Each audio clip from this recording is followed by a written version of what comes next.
Miau. Kom nu! Hvor bliver du af, Magnus? Pas på, der kommer nogen. Vi gemmer os.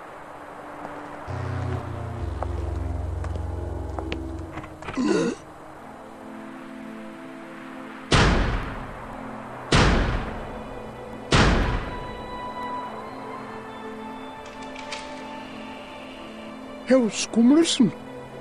Nå, har de pengene? Pengene? Jamen, de havde jo lovet, at vi kunne betale senere. Jeg har skiftet mening. De har skrevet under på, at de vil betale senest i dag. Og i dag slutter om en time ved midnat. De kan ikke stoppe mig. Jeg kan tjene mange penge på at lave deres elskede lille park om til en losseplads. Gå deres vej. Vi kan stadig nå at betale. Tror de selv på det? Jeg kommer tilbage om nøjagtig 1 time for at hente pengene. Eller overtage slottet.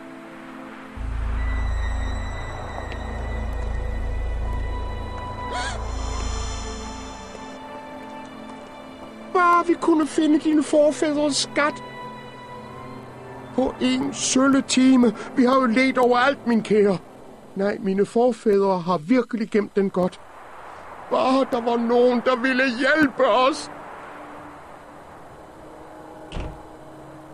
Hørte du det? Det ender med, at der bliver losseplads over det hele. Jamen, hvor skal vi så bo? Bare vi kunne gøre noget. Vi kan i hvert fald ikke give op. Vi må da prøve at finde skatten. Jeg er sikker på, at den ene på slottet.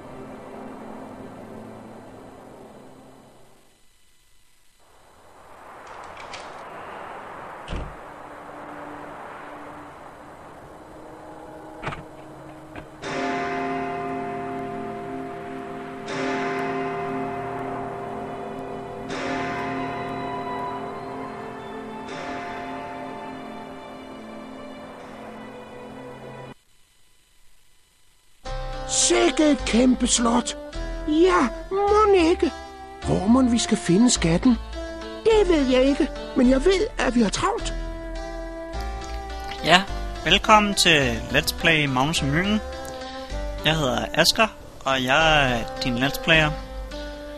Det her, det er, som sagt, Magnus og Myggen 2, den store skattejagt. Det er et point-and-click gyserspil. Afviger meget fra de andre Magnus og Myggen. Det synes jeg gør det lidt interessant. Først og fremmest så vil jeg forklare lidt om, hvordan spillet virker. Vi har en loop her, som vi bruger til at kigge nærmere på ting med. Det er en æske tændstikker. Og udover det, så kan vi finde glemt tid. Glemt tid, det bruger vi, fordi at, som sagt, så har vi, som Skummelsen sagde, så har vi kun 1 time. Og tiden virker ved, at hver eneste gang vi går ind i et nyt rum, så går der 1 minut. Det vil sige, at vi kan gå ind i noget 60 rum, og så er spillet slut. Men til gengæld, hvis vi så er heldige og lidt snedige, så kan vi ikke finde en skid. Eller kan vi?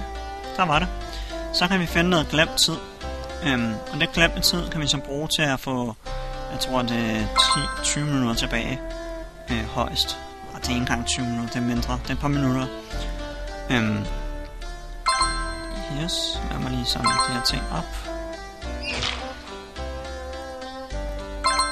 Så har vi vores dejlige lille sæk her med alle vores ting, hvor vi så kan kigge lidt nærmere på. Det er en æske tændstikker. For en tændstik. Yes, lad os begynde. Jeg tror, jeg vil starte med at gå herind.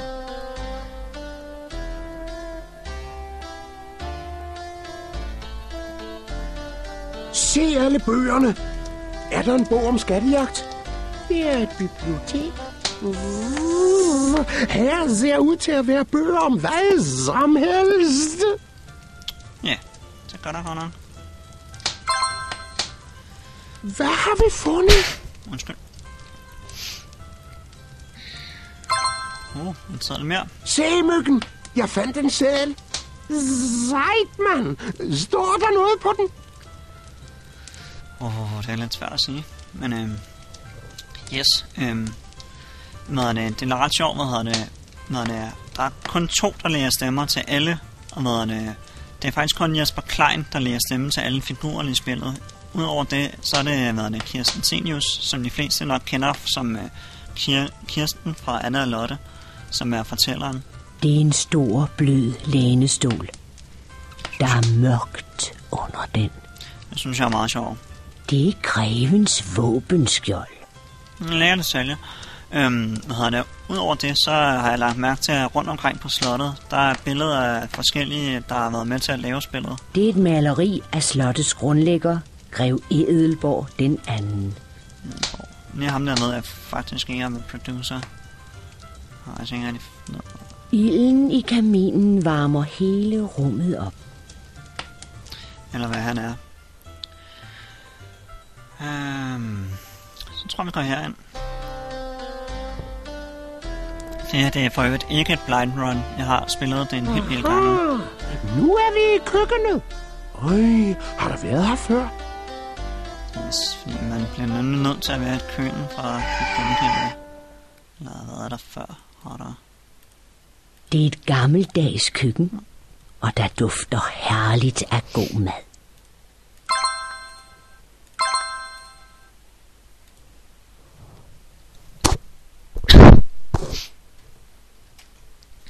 Nej, jeg sidder fast. Hjælp mig ud. Jeg må tænke mig om. Nej. Hvad skulle Magnus også i skabet? Nu sidder hans hoved fast. Myggen beslutter, at det er ligesom med Hikke. Magnus skal forskrækkes eller overraskes. Myggen tænker på de ting, han kan sige for at få Magnus ud af skabet. Prøv at lave en sætning. Jeg forstår ikke helt, hvordan det er sådan at forskrække eller overraske ham med at sige, at der er en kage eller en spegepølse. Men jeg prøver at se, hvordan det virker. Hør, hvad Myggen siger. Nej, en lækker kage. Eller hvad den her? Hør, hvad Myggen siger. Hjælp! En spegepølse. Hør, hvad Myggen siger. Hvor lækkert. Der er ildebrand. Nå, not goofing around. Lad os Hør, komme videre. hvad Myggen siger. Hjælp! Der kommer et spøgelse. Hvor? Det var bare noget, du sagde. Ja, lad os komme videre. Det er et gammeldags køkken, og der dufter herligt af god mad.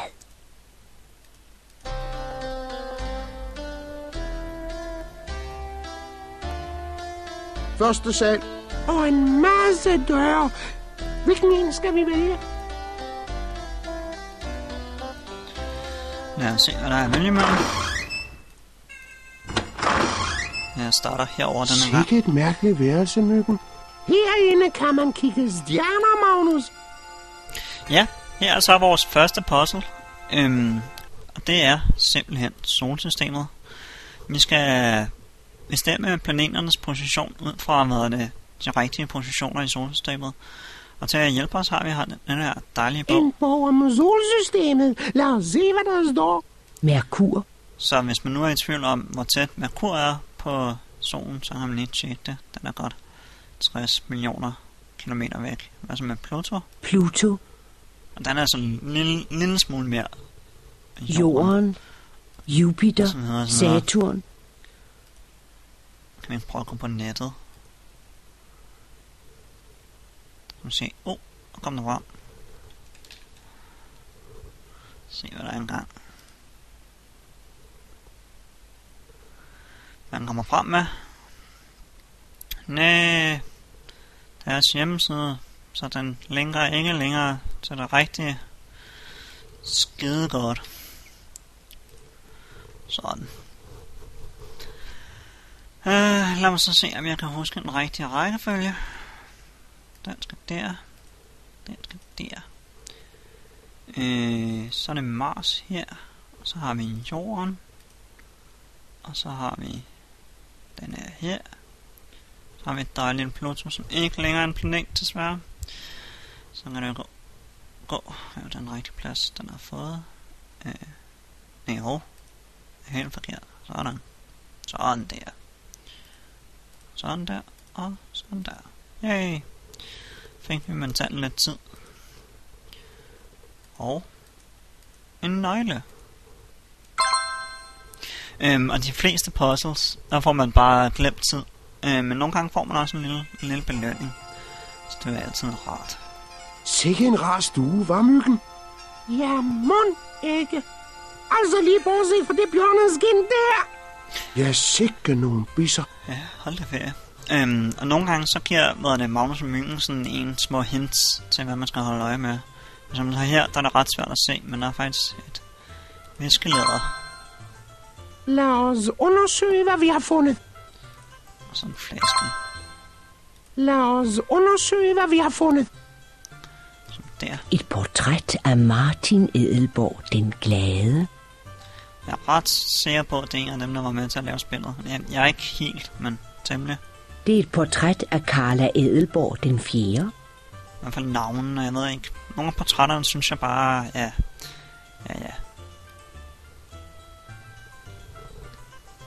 Uha, et spøgelse! Hjælp!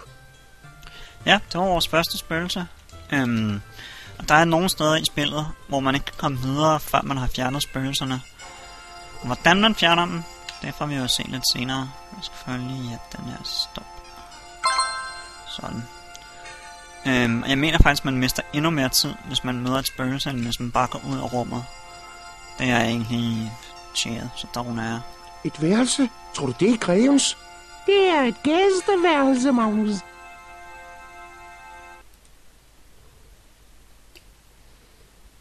En seddel.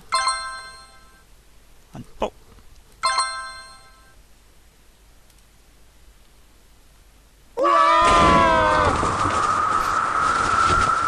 Jeg elsker, hvordan de ikke ændrer udtryk overhovedet. Bare sådan står hen i skoldet og bare nej, jeg dør. Et billede af René Edelborg den Franske.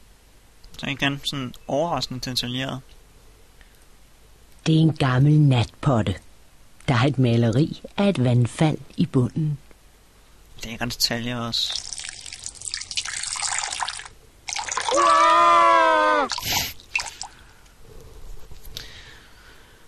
Jeg underholder mig selv.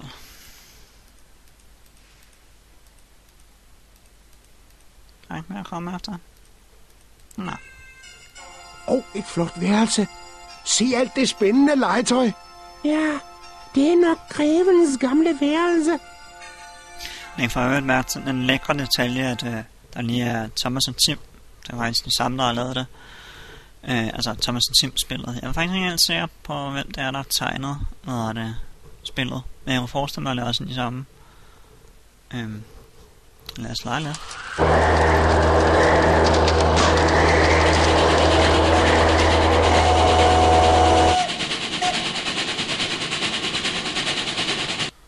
Det dejlige legetøj, der er.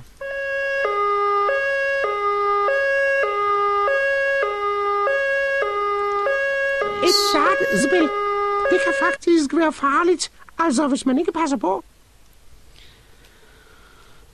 Men jeg er så hardcore, at jeg sagtens kan alligevel. Se, så er det der, tror jeg. Sådan der. Bravo! En skarpeskytte! Ja. Det var ikke helt godt nok. Lige i pletten, det må jeg nok sige. Der lå en nøgle i dit lille rum. Gad vide, hvor den passer. Ja, jeg gad godt vide, hvor.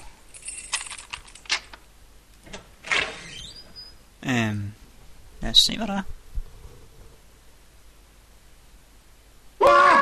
Et spøgelse! Meget farlig spøgelse, må man sige. Det er helt uhyggeligt til mode. Men lad os da se, hvad vi har fået nøgler til efterhånden. Døren er nu låst op.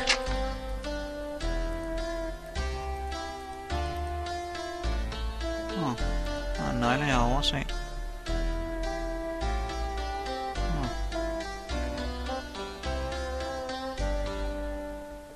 Hvor man derude? Nå, pynt, så kan man da bare have det imens. Vi prøver at finde ud af det.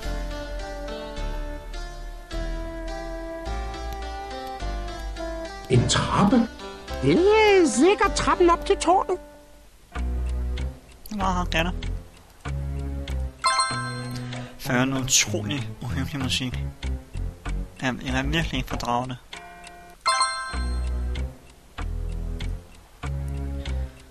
Jeg har alt, hvad vi skal bruge. Det ser sådan noget.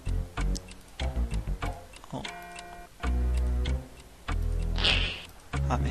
Vi har skeen. Men hvis vi ikke har nøglen nu, så er det selvfølgelig lige meget. Nu er vi der snart. Kom så, Myggen. Hvad er der med dig?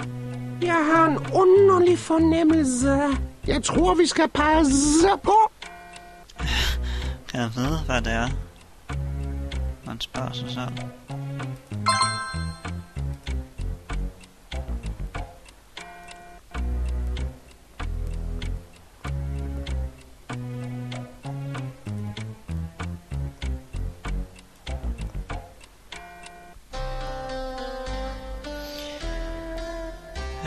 Jeg ved derinde.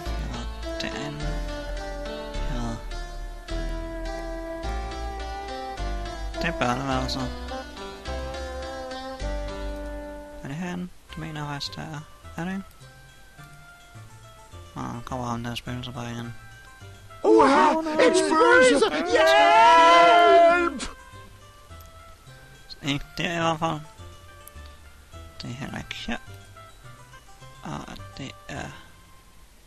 Det... Er det ikke her? Jo, det er sgu da. Det var der, den var. Men nok. Det var der, den var. Så lad os da prøve at se, hvad den kan bruges til. Døren er nu låst op.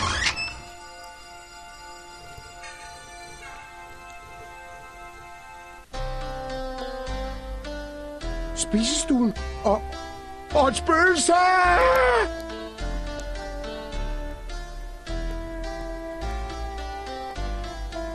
Sådan. Sikke et par små, søde fyre. De er lige til at spise. Yeah! Hun tager op!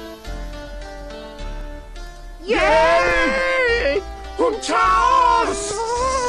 Sådan. Skal jeg have det hele med. Nu kan vi gå ned til... Altså, virkelig nummer 2. Nå nej, det... Nå. Der får jeg se, guys. Det bliver virkelig uhyggeligt. Lige om lidt. Nu har jeg selvfølgelig allerede hypet det her så meget, så det ikke kan være så uhyggeligt. Hvor er her mørkt og koldt og uhyggeligt. Vi må holde udkig efter spøgelser. Det er lige sådan et sted, de kan lide, tror jeg. Ja, mon ikke. Men se, der er en lampe. Jeg kan helst sige, at jeg kan heller ikke se lampen. Det virker næsten som om, det ikke er meningen, man skal kunne se den. Heldigvis ved jeg, hvor den er. Sådan. Prøv lige at tjekke det. En mausoleum i en børnespil. Altså... Her har Olga Edelborg fundet hvile. Sygt og forkert. Edvard Edelborg har endelig fundet fred i denne sarkofag. I denne sarkofag hviler Hubertus Edelborg. Her hviler Agnes Edelborg i fred. Her hviler Bertha Edelborg tungt. Værsgo, Bertha. Så er vi kommet derind.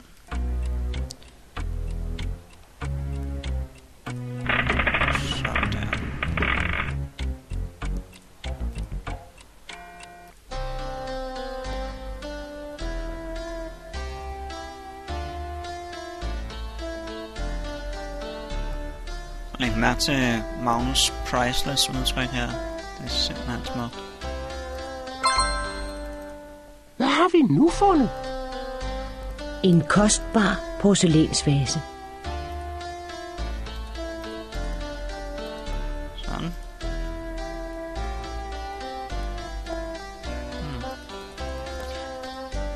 Kan man gøre sådan her. Nå. Jo.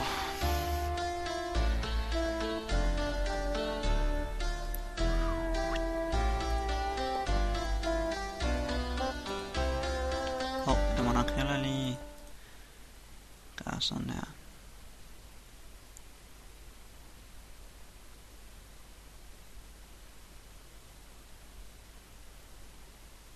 Det kan faktisk godt være, at køkkenet er en af de få steder, hvor der ikke har nogen været det tabt tid. Der er næsten inde i stort set alle rum, er der tabt tid, men der er nogle få, hvor der ikke er. Det ser faktisk ud som om, det er en af dem. Der kan man bare se, hvor uheldig man kan være. Gå Magnus! En kælder. Det er det helt rigtige uhyggelige sted at lede efter en skat. Ja, mon ikke. Du går først ned. Vinkælderen. Bare her ikke er nogen spøgelser. De kan bare komme an. Vi skal finde skatten. Skal vi da i hvert fald. Bare synd, du ikke er så modig, når der faktisk er et spøgelse. Magnus og Myggen står i vinkælderen under slottet. Man får fornemmelsen af, at rummet engang har været større. Hvis du lukker op for hanen, løber grevens vin ud på gulvet. Det er også rigtigt.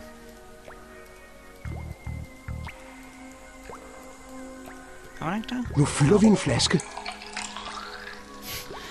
Ja, men med hvad, Magnus? Med hvad? Der dufter på en særlig måde af vin, kork og gammelt egetræ i den mørke vinkælder.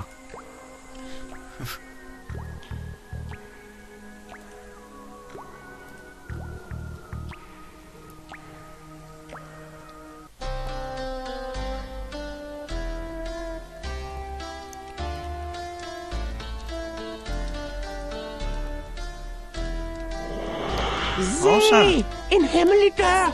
Hvor sejt! En mærke til den nice detalje er, at ilden næsten er gået ud, fordi at der er mindre end en halv time tilbage nu. Se, Magnus! Et laboratorium! Det er sikkert grevens. Hvad må han er ved at brygge sammen? Lad os se efter. På bordet er der en meget indviklet opstilling af laboratorieudstyr. Okay. Hvis du siger det. Det er en æske tændstikker.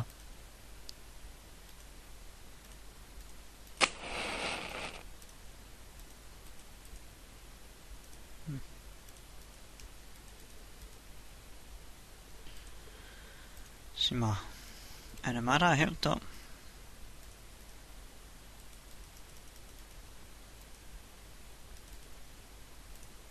Det er faktisk meget muligt, det er det. En gammeldags Bunsen brænder. Ja. Hvorfor kan jeg ikke tænde den?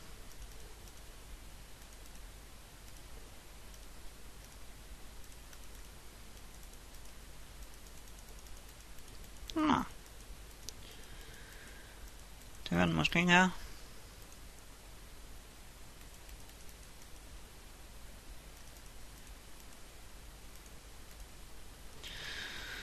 Ja. Så lader vi da bare være med at tænde for den. Skal det ikke komme an på det?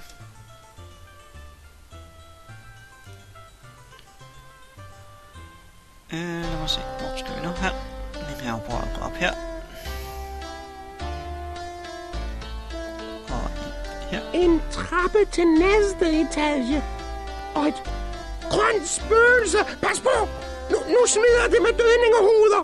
Jeg flytter mig da bare.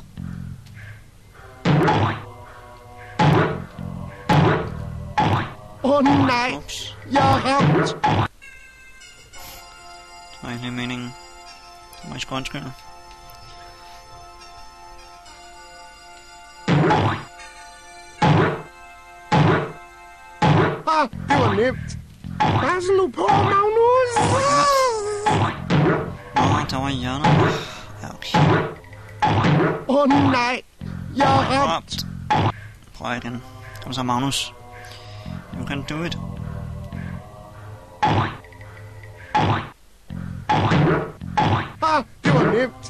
Pas nu på, Magnus!